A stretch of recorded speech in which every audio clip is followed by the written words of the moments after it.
So good evening, everyone. Good evening, everyone, and welcome everyone here.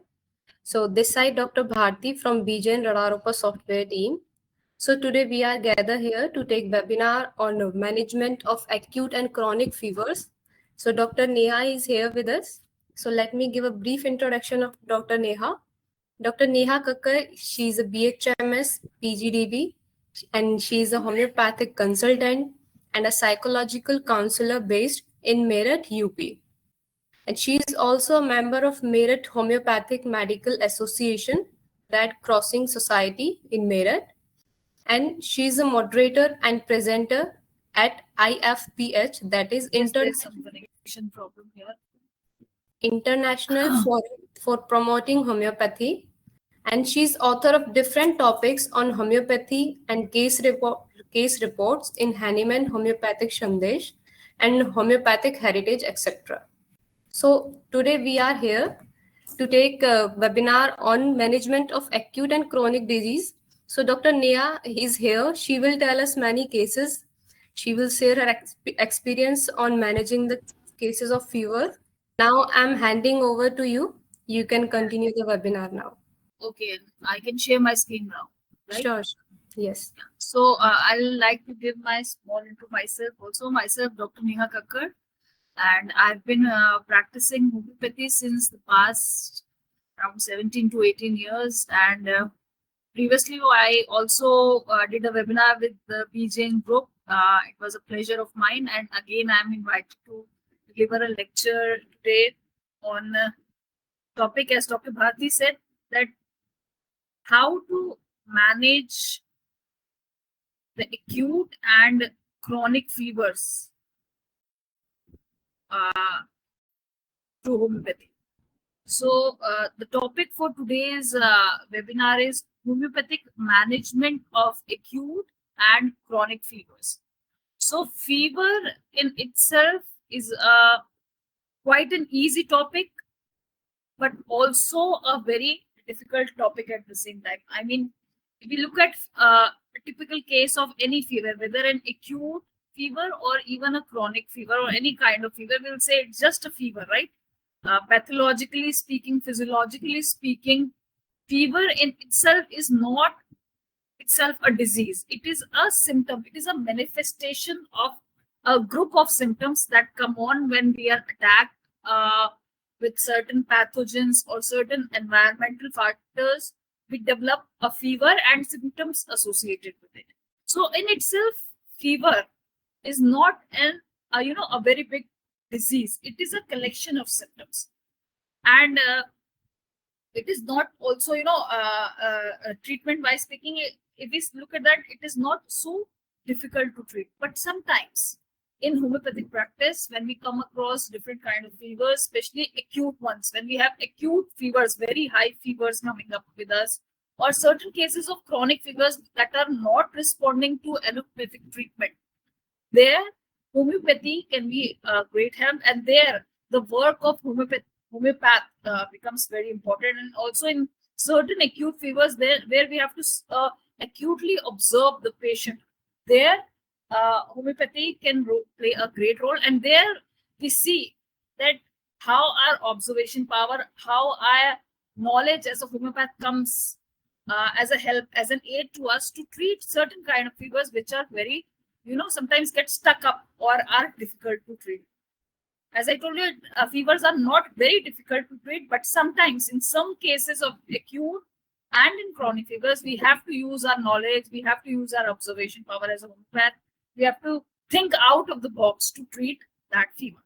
So let's move on to our topic, that is homeopathic management of acute and chronic fevers. So as I told you, what exactly is fever? Fever is a temporary increase in body temperature due to the body's immune response to any specific antigen or foreign substance which is causing harm to the body. It indicates that the person is having a robust and healthy immune system. Higher the fever, higher is the infection title, and it shows the body is fighting vigorously to remove the infection from the body. Like I said, a fever is a symptoms where there is a temporary increase in the body's temperature due to body's immune response. Everybody know, we all are mostly, I think, are doctors here, and everybody knows that the body's immune response, the body's immunity system, which currently includes our white blood cells, our T cells, our B cells, they produce a response to any specific antigen or foreign substance which can cause harm to the body. Something is attacking us, and our immune system is reacting to it, and that is causing the fever. It indicates that the person is having a robust and a healthy immune system. The person is having a healthy immune system, that's why it's able to react. There are certain cases where you won't get a reaction, and that pathogen kills, or it makes the organism so weak that he is either very diseased or even up to the stage of death of the patient. So whenever you're having an immune response, it's showing that you're having a healthy immune system.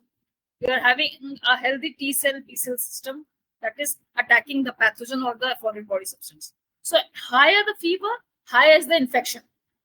If you're having a patient or a person who is having very high fever, it shows that the pathogen that is attacking the foreign body that is attacking is very much increased in amount. It is very deadly. It is higher in titer, and shows the body is fighting vigorously to remove the infection. So this is what fever is about. Fever is an immune response. In itself, it's not a disease. It's a symptom. It's a symptom. It's a sign that the body is showing that something is attacking the body and the body is in danger. So we have to fight that. Next. Now, there is a condition known as hyperthermia, which is very similar to fever. What is exactly hyperthermia, and what is the difference between fever and hyperthermia?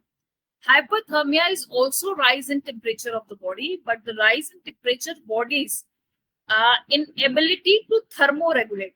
That means there is a rise in the body's temperature. Similarly, in fever also there is a rise in temperature, but there is a difference between the two. Hyperthermia thermia occurs due to external factors like excessive heat, exercise, or due to extra layer of clothing. Whenever, like for example, nowadays we are facing excessive heat temperatures, we are facing high temperatures, we are facing a lot of hot weather. So due to that also our body can become very warm or hot. We feel like that if we touch somebody, will feel like he's having a fever, because the body's temperature get raised due to the external environment of heat. Or whenever you are exercising, or whenever you're having an extra layer of clothing, like for example in winters, we tend to put on a lot of layer of clothing. Due to that also our body temperature rises. So hyperthermia is increase of temperature due to certain temporary factors. Temporary external or environmental factors. In hyperthermia, the temperature comes down to normal when the external factor or the stimulus is removed. Whenever that external factor or that stimulus, for example, if we lower down the temperature, if we stop doing the exercise, or if we remove that extra layer of clothing, then the hyperthermia will come down. It will convert to hypothermia. The temperature will go down itself. It will come down to normal. But what happens in fever? Whereas the cause of fever is internal due to any infection, inflammation, or malignancy, the temperature in the fever does not come down to normal without any external medication. The fever is due to some pathogen or inflammation or infection occurring, or even malignancy. Can be any kind of infection, any kind of inflammation that is occurring inside the body, due to which the temperature of the body is raised, and that fever does not come down to normal without any external medication. So hyperthermia, the temperature comes down itself when we remove the external factors like that of excessive heat, exercise, or extra layer of clothing. But in fever, the cause is the internal cause, which is the infection, the inflammation, or any other pathogen or external body that is coming, and the fever, the temperature of the body is rising, and it does not come down without any external medication. This is the basic difference between hypothermia and fever. Next, we see how we have evolved as a civilization, as a race, as a as a breed. we have evoluted in our approach to fever. In old cultures, it was cited as a supernatural phenomena, and we used different prayers and other spiritual practices to ward off fever. Like you can see in the picture, we used to have this fear of fever, that like if it's some fever, somebody is having fever, it used to be considered a supernatural phenomena. Some devil has conquered him, or some god has come up, and we used to do prayers and other spiritual practices to remove the fever. In next stage, fever was considered beneficial for the system by some cultures, and no medication was used to treat them. Now, there was some scientific temperament also at that time, that they considered fever as a beneficial thing for the system, because fever is showing that the immune system is fighting. So it's showing that the person is healthy. So it was considered beneficial for the system. Instead, threshold was waited until the temperature reached its highest, so the infection could be naturally expelled from the body. But this method yielded mixed results, with some cases getting treated and sometimes some cases leading to the death of the patient. Okay, so there used to be mixed results coming up in these cases, because even though the fever is considered beneficial, but sometimes it used to get so high that it resulted in some casualty and some death of the loved someone. And so this approach was also not very you can say, मतलब इसको इतना हम नहीं अपने साथ ले चल सकते थे, but this was the thing which used to be there in the past. Later, when scientific mind of the man developed and critical thinking came into action, antipyretics came into action. Slowly, as science developed, we started experimenting and doing experiments in labs, and different chemicals were discovered. The periodic table was discovered, different chemistry and chemicals were discovered. So the antipyretics were used by making through medicinal plants and herbs. Many theories revolved as to why certain plants and herbs warded off fever. Obvious example of cinchona bark taken for typhoid fever because it was bitter.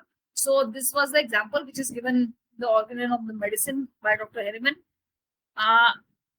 The first medicine which started the birth of homeopathy, that cinchona bark was considered to be beneficial for typhoid fever and for certain kind of malaria because it was bitter.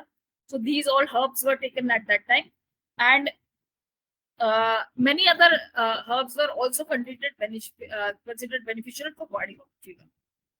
Then came the modern medicine approach to fever, which is the mixed reaction with both its pros and cons. Fever on one hand showcases a healthy immune response and ward off many infections, but on the other hand, high fever can weaken the body's immune system and cause vital drain of the body's energy level. So now we have a mixed approach towards fever, because we consider that if the person is having a fever, he is having a healthy immune response and it can ward off many infections. But on the other hand, if you have high fever, that can weaken the body's immune system and cause vital drain of the body's energy. Whenever a person is having fever, if it's low grade or mild grade, we'll see in the further slides also, it can be weighted upon, and we can wait and see if the fever can be warded on itself.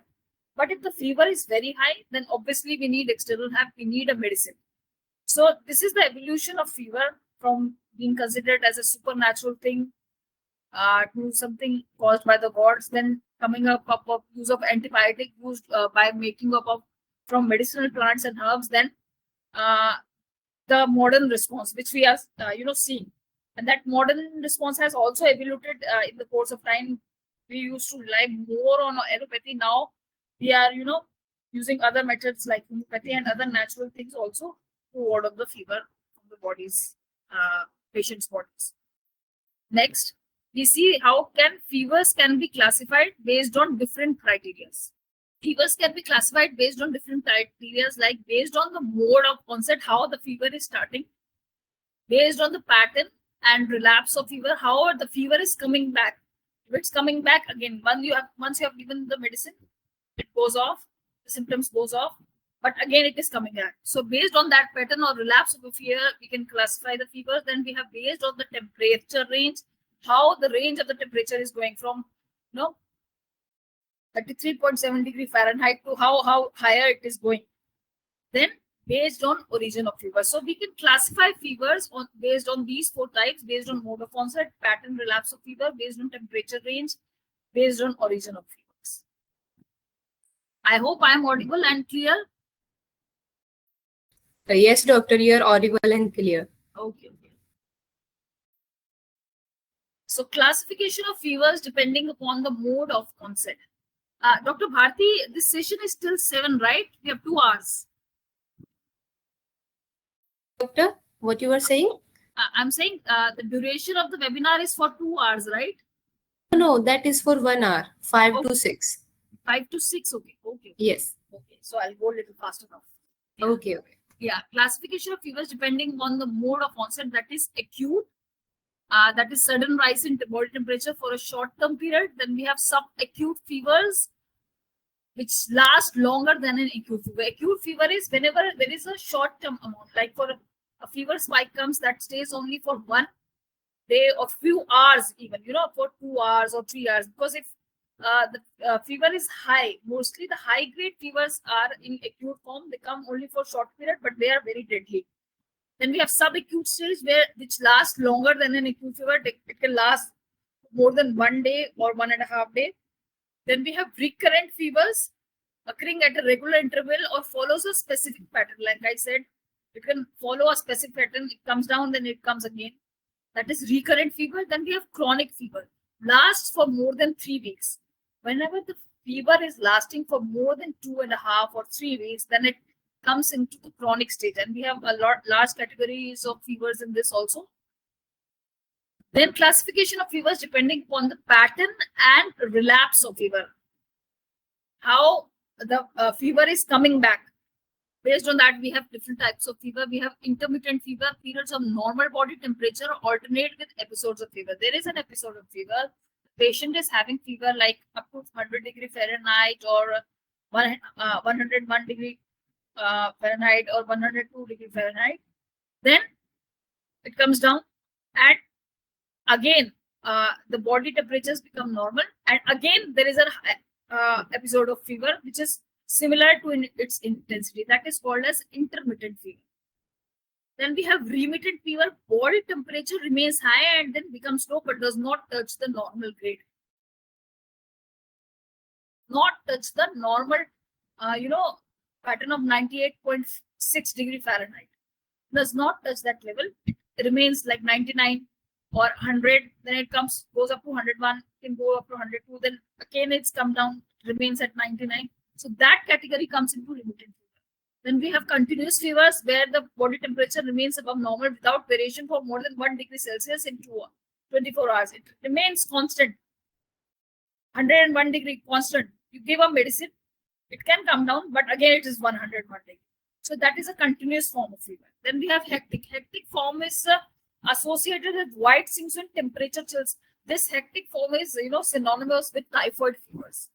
So there is wide swings in temperature along with chills and sweat. In jaundice also we see these hectic types of fever. In typhoid, in hepatitis, this is the character we get in hectic fevers. There is a lot of chills, lot of sweat, and a lot of swinging, lot of variation in temperature is seen in hectic fever.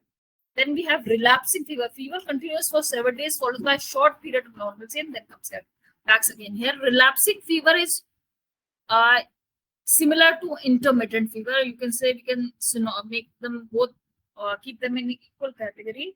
Intermittent. So again, I am repeating, intermittent fever, periods of normal body temperature alternate with episodes of fever. Fever comes and the body temperatures comes down on itself. Remittent fever where body temperatures remains high but it comes down to low but does not touch the normal.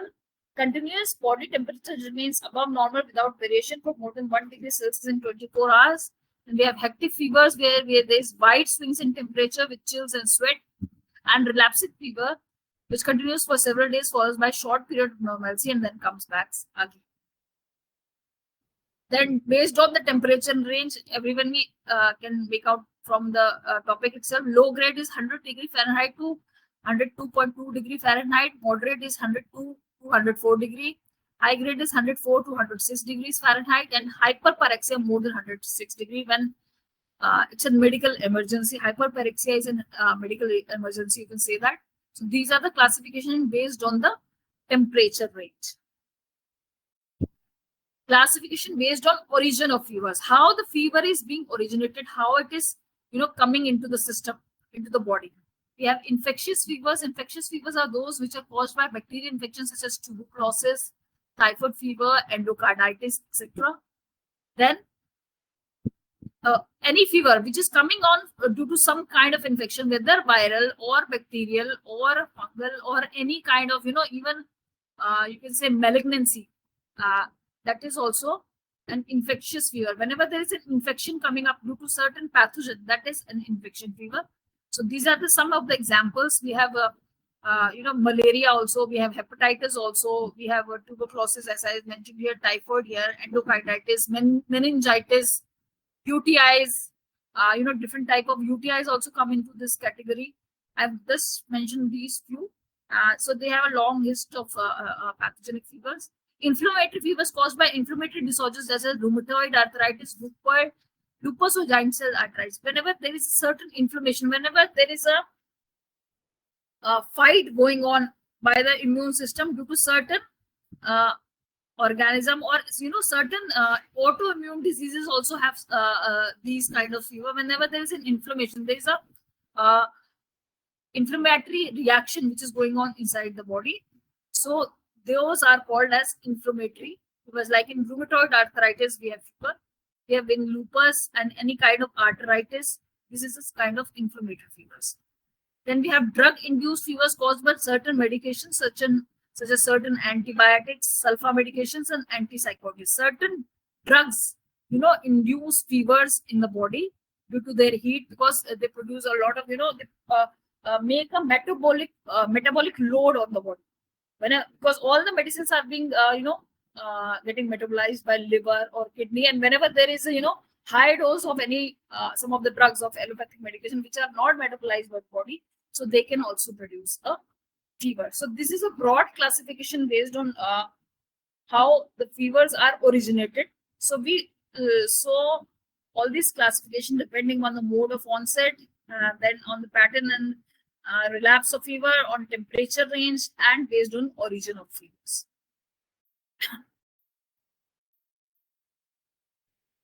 Now, what exactly is the pathophysiology of the fever? Pathophysiology means how the fever, how the temperature is being raised. That this is the whole pathway which is shown here. The exogenous pyrogens like the bacteria, virus, or any inflammatory causes or toxins which enter into the body. Whenever we are exposed to any pathogens or inflammatory causes, there is a release of immune response mediators like interleukins 1 and 2.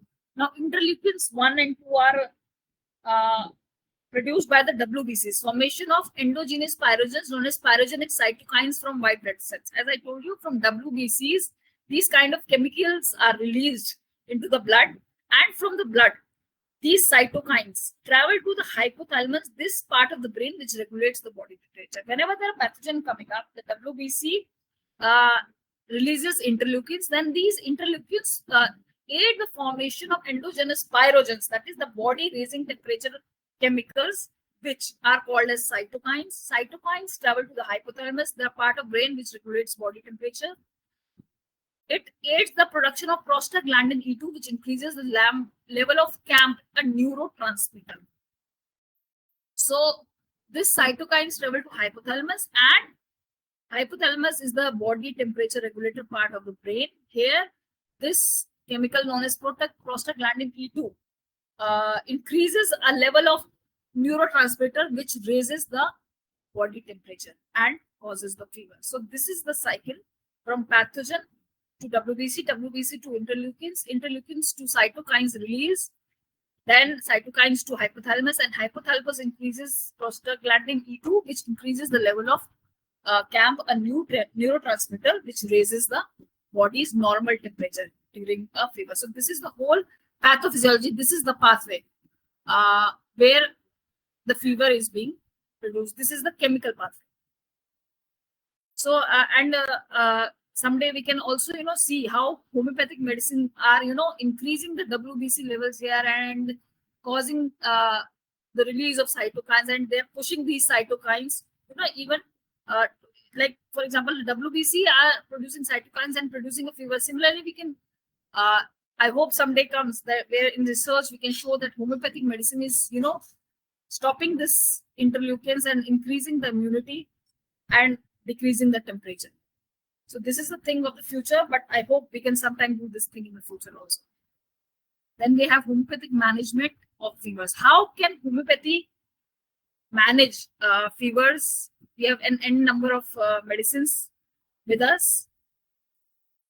Many homeopathic medicines are available for effectively bringing down the body's temperature due to fever. Some common medicines I have mentioned here: aconiite, belladonna, arsenic, bacteria, cinchona, bacillinum, ferrum-phos, brynia, dulcamara, apis gelsemium, tuberculinum, aramtrophyllum as a directa indica, paraitaka, colchicum, eucalyptus, eupatorium perf, formica rufa, justitia, and naxomica. So this is just a a list just to show, but we have n number of medicines also.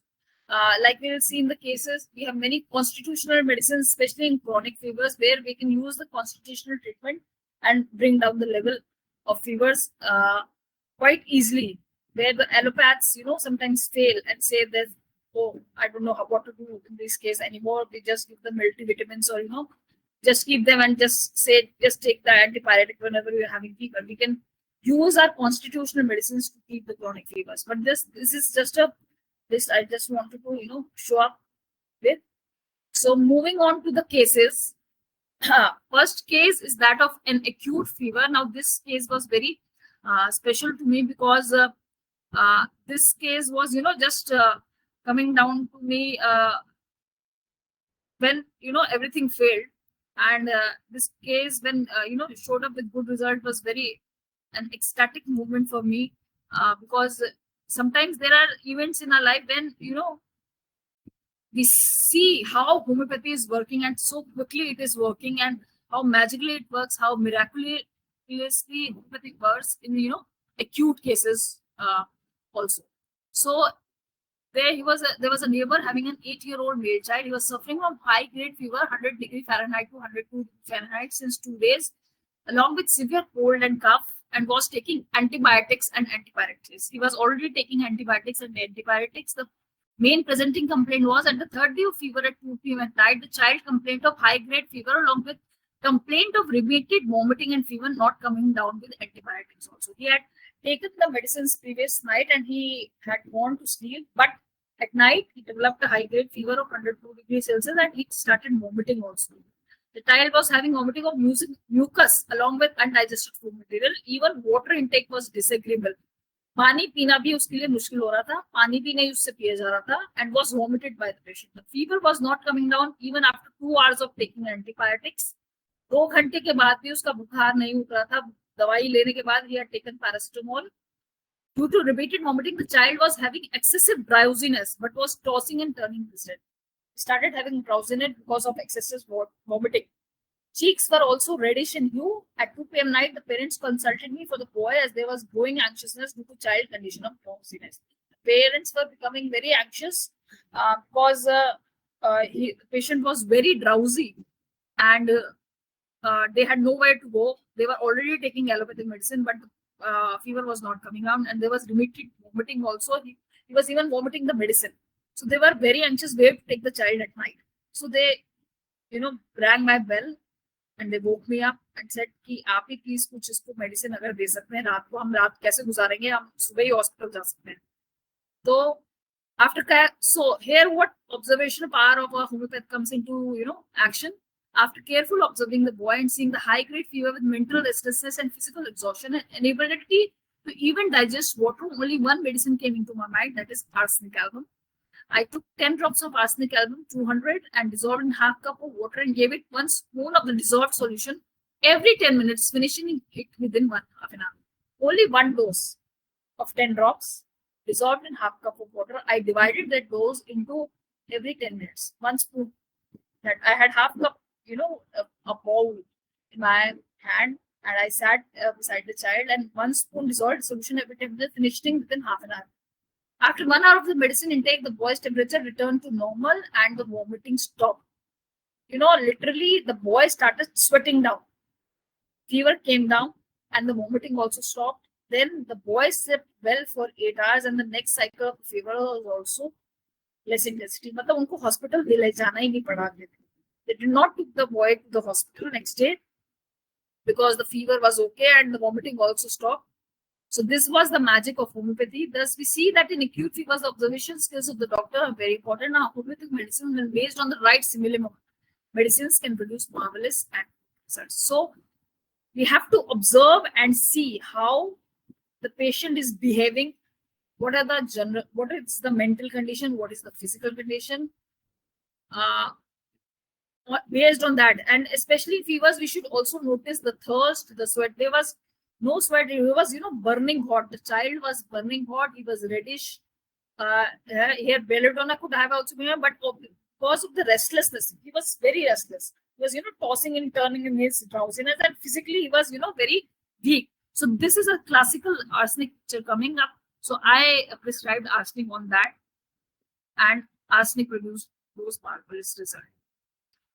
Coming up to the next case of acute fever, we have a case 2 where a 20-year-old female came into the clinic with complaint of sore throat and high fever since the previous night. The patient had taken dinner from a restaurant the previous night, had excessive sticking pain on deglutition.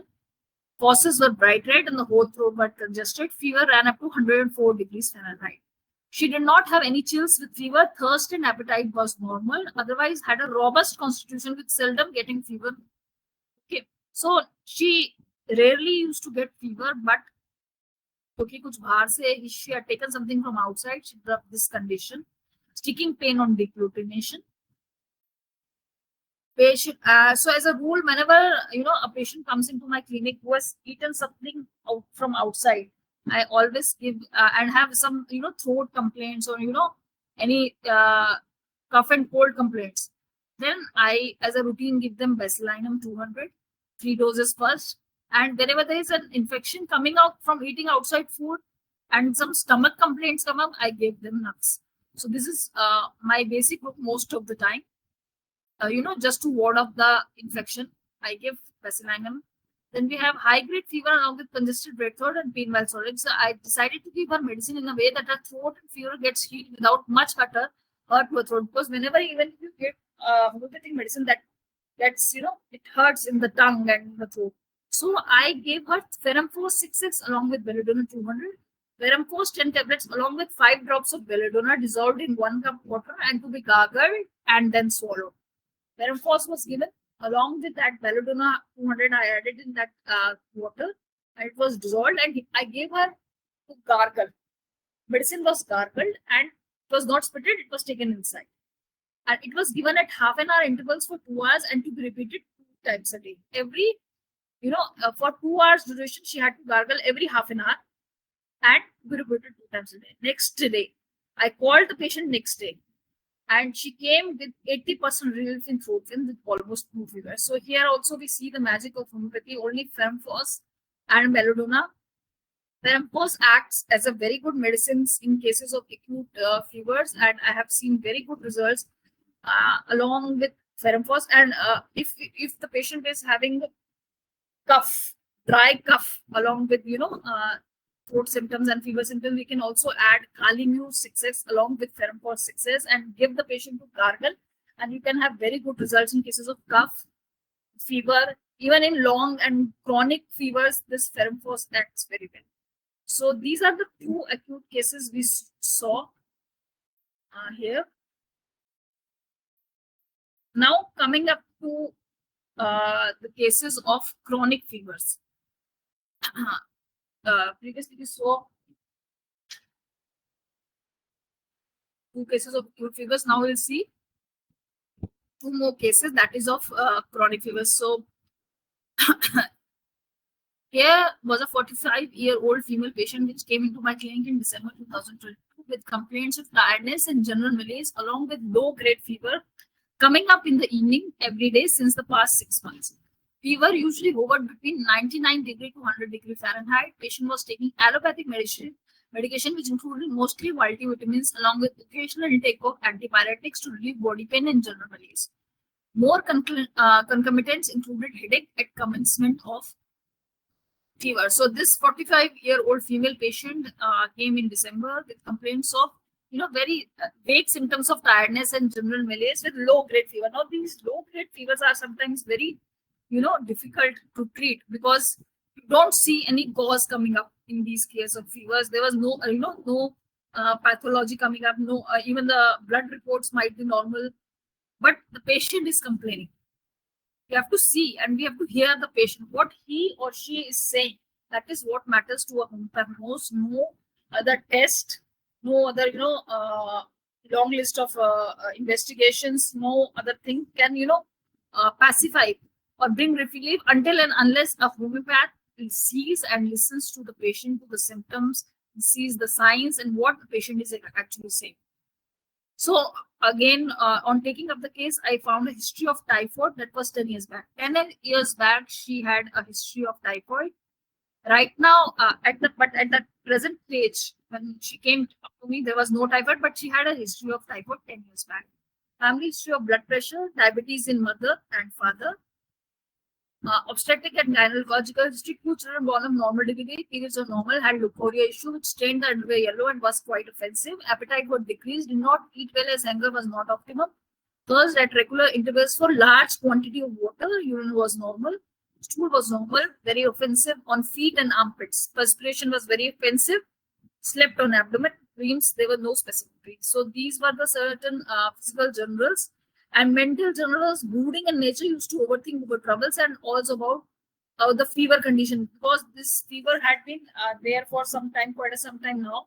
So she used to think over about that and was, a kind of overthinker in nature mentally. So on physical examination, flabby tongue with offensive breath. So here we see offensiveness of discharges coming up. Respiration was very offensive on feet and armpits, and tongue with offensive breath. Also had gums issue, like, she had, you can say, like, there was swords on the gums. It was, like something is burning down there in the gums. So had gums issue. Investigation, vital tests were negative, but could be a carrier as had past history of typhoid fever. Rubrics taken were past history. So here I had done some repertorization also in this case. And as you can see here, I had taken fever, pathological, external, and concomitant of external pain. Sweat was offensive. There also we have this in this slide, as you can see. Leukorrhea was also offensive here. It had stained underwear yellow and was quite offensive. So in this case, I have taken menstruation leukorrhea also offensive, mouth salivation offensive, stomach appetite was decreased. Appetite was decreased. So we have a long list of medicines coming up in repertorization here, nuts and phosphorus, chromium, murk, a lot of medicine coming up here.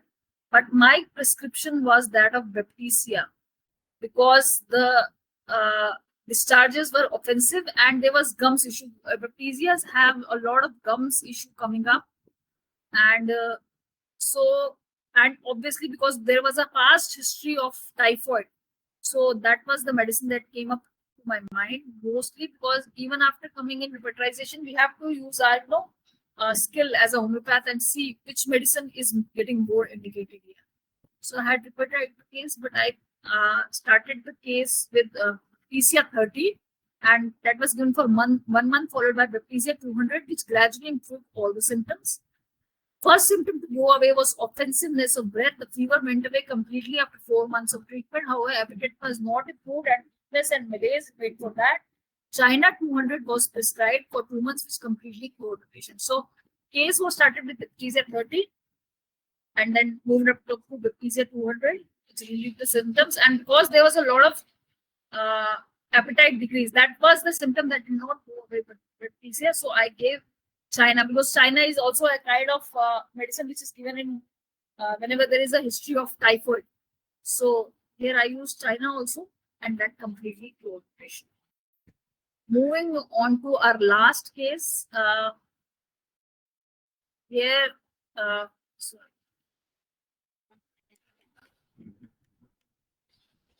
This was also a female patient. This was also a classic case, because here, as we see, constitutional medicines selection at the patient.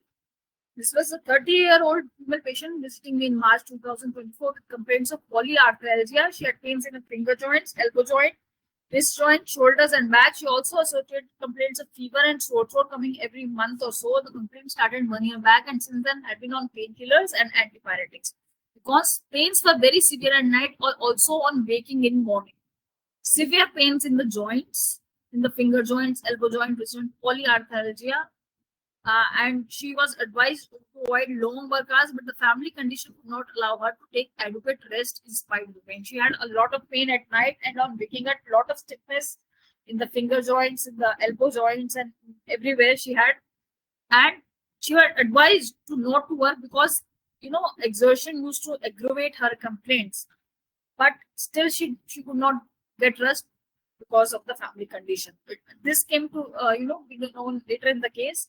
Pain was aggravated at night and on exertion better by warm application. Patient had taken medicine from me for condition of nail infection. Previously also she was consulting me for nail infections and was cured for that.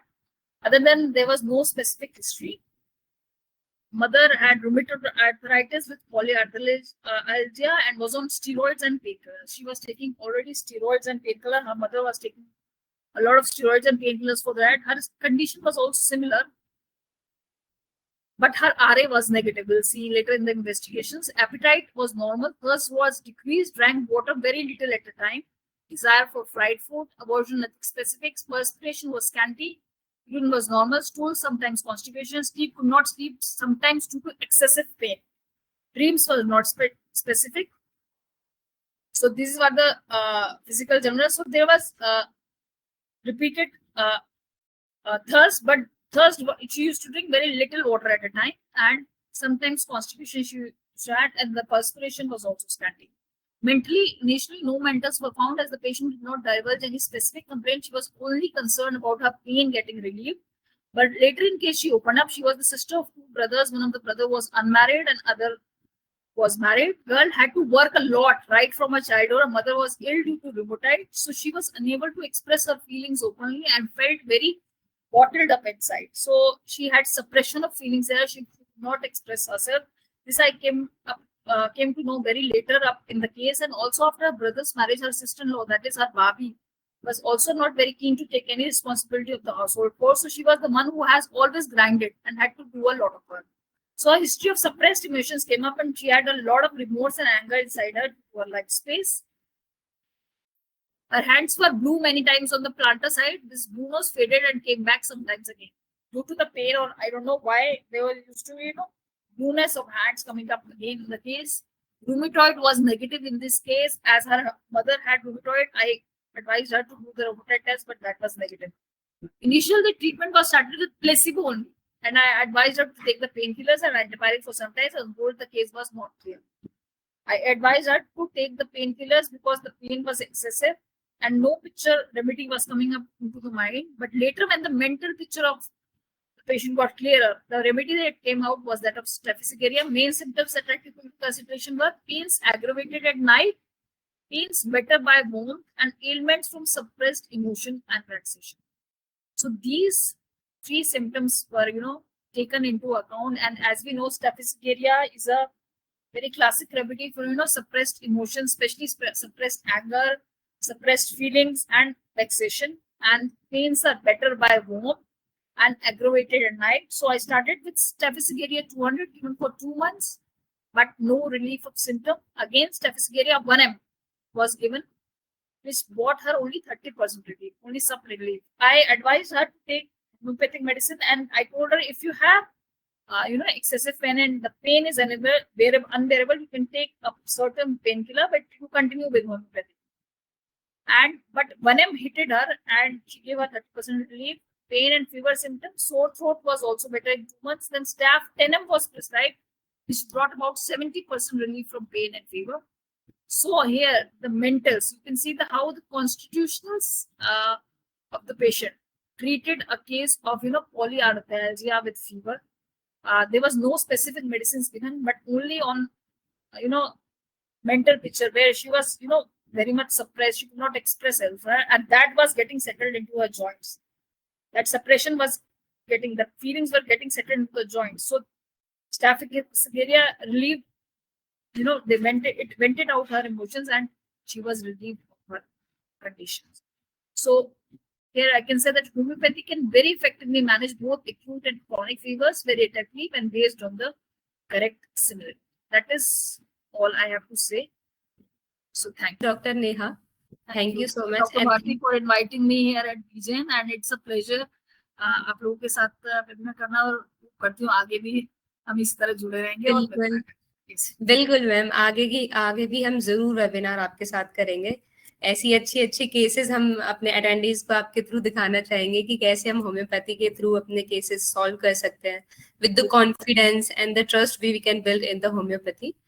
So thank you so much, Dr. Neha. So there are no more questions, so we can wind up the session here. It was very informative,